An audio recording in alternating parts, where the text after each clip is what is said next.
আমার যখন 25 years old হবে মিনিমাম আমার নিজের 1 কোটি টাকা থাকতে হবে। আর যখন 30 ইয়ার্স ওল্ড হবে তখন আমি বিলিনিয়ার্স হব, 100 কোটি টাকার মালিক হব। আমি সবগুলো খুব এনজয় করি। একটা কাজ বা একটা জিনিস বেশিক্ষণ আমার ভালো লাগে না। লাইক আমি অনেকদিন 1 মাস টানা ক্লিনিক করছি, খুব বিরক্ত, মানে অনেক টাকা টাকা হয়ে গেল, আমি এখন দেশের বাইরে যাবো, ঘুরতে হবে আমাকে। আমার আসলে অভিনয়তে আসার কোনো ইচ্ছা ছিল না। আমি ফার্স্ট অভিনয়তে যখন ঢুকেছি আমার ইচ্ছা ছিল যে আমি লাইক প্রোডাকশন হাউস বানিয়েছিলাম কুড়েঘর পিকচার্স নামে, এটা ছিল 2010 তখন।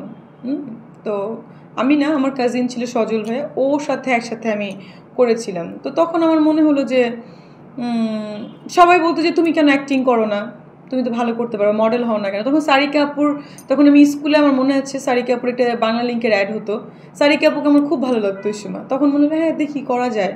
তো ওইভাবে একটা প্রপোজাল পেয়ে গেলাম একটা টিভিসির একটা জুয়েলারির অ্যাডে, মানে আমাদের এক আর্টিস্ট ফাঁসিয়ে দিল, মানে ওই ফাঁসানোর পর থেকে আমার হয়তো লাখ হয়ে গেল অ্যাড করার, ওইভাবেই আর কি ইন করা।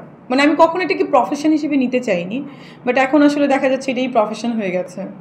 আমি সবগুলো খুব এনজয় করি। মানে আমার একটা কাজ আমার বেশি দিন, একটা কাজ বা একটা জিনিস বেশিক্ষণ আমার ভালো লাগে না। লাইক আমি অনেকদিন 1 মাস টানা ক্লিনিক করছি, খুব বিরক্ত, মানে অনেক টাকা টাকা হয়ে গেল, আমি এখন দেশের বাইরে যাবো, ঘুরতে হবে আমাকে, মানে আমার মাথা ব্যথা করে। আচ্ছা চলো, পরে ঘুরে টুরে এসে কি আমি বিজনেস তো আমার থাকে, ওটা তো আমাদের লিমিটেড কোম্পানি, ওখানে তো আসলে আমাকে ওভাবে এফোর্ট দিতে হয় না। ওয়ালটন ফ্রিজ কিনে অনেকের মতো আপনিও হয়ে যেতে পারেন মিলেনিয়াল, সেরা পণ্যের সেরা অফার। আর আমাদের শোরুমের যে বিজনেস বা ড্রেসের, এটা আমার মাদারই করে, তো ওটাতেও আমি আছি। আর কনস্ট্রাকশনের বিজনেস, ওটাও আমার লিমিটেড কোম্পানির আন্ডারে। এই হচ্ছে ব্যাপার। আর সিনেমা আমি অ্যাক্টিং করতে এনজয় করি। আবার দেখা যায় টানা যখন শুটিং থাকছে, এত রোদ এত গরম, আমি বলছি ভাই আমি করতে পারবো না, এত ঠান্ডা, আবার ওটাকে সুইচ করে দেশের বাইরে যাই, যে আবার একটু রিল্যাক্স হয়ে আবার আসি। মানে এই হচ্ছে আমার প্রবলেম, আমি খুব অস্থির। না না না, আমি এবার খুব প্রফেশনাল কাজে। আমি যখন বলি যে আমি আজকে যাব, মানে আমি 6টায় যাবো, মানে 6টা বাজার আগে আমি প্রেজেন্ট থাকি। আমি যখন যে কাজটা করি আমি খুব প্রফেশনালভাবে সেই কাজটা করতে চাই, মানে সেটাকে আমি 100% এফোর্ট দিয়ে আমি করবো। আমি আসলে 14 সালে ফার্স্ট ব্যবসা শুরু করি। ব্যবসা মানে আমার ফ্যামিলি বিজনেসে দেখি। তখন আমার মনে আছে যে আমি ফ্যামিলি থেকে কিছু পেমেন্ট নিয়েছিলাম, নিয়ে আমি কাজ শুরু করেছিলাম। আজকে আমি অনেক জায়গায় বললাম। তো ওখান থেকে ফার্স্ট আমি, মানে আমার মনে হলো যে আমি কখনো, আমার ফ্রেন্ডরা সেই ছোটোবেলা থেকে এই পর্যন্ত, আমি যখন টেবিলে কোথাও খেতে যাই, কোনো রেস্টুরেন্টে 5 স্টার হোক, যে স্টারই হোক বা নর্মাল রেস্টুরেন্ট, আমি কখনো কাউকে বিল দিতে দিই না ছোটোবেলা থেকে। তখন আমার মনে হয়েছে যে আমার যখন 25 ইয়ার্স ওল্ড হবে মিনিমাম আমার নিজের 1 কোটি টাকা থাকতে হবে। আর যখন 30 ইয়ার্স ওল্ড হবে তখন আমি বিলিনিয়ার্স হব, 100 কোটি টাকার মালিক হব। তো ওই অনুপ্রেরণা থেকে আমার মনে হয়েছে যে আমার কাজ করা উচিত।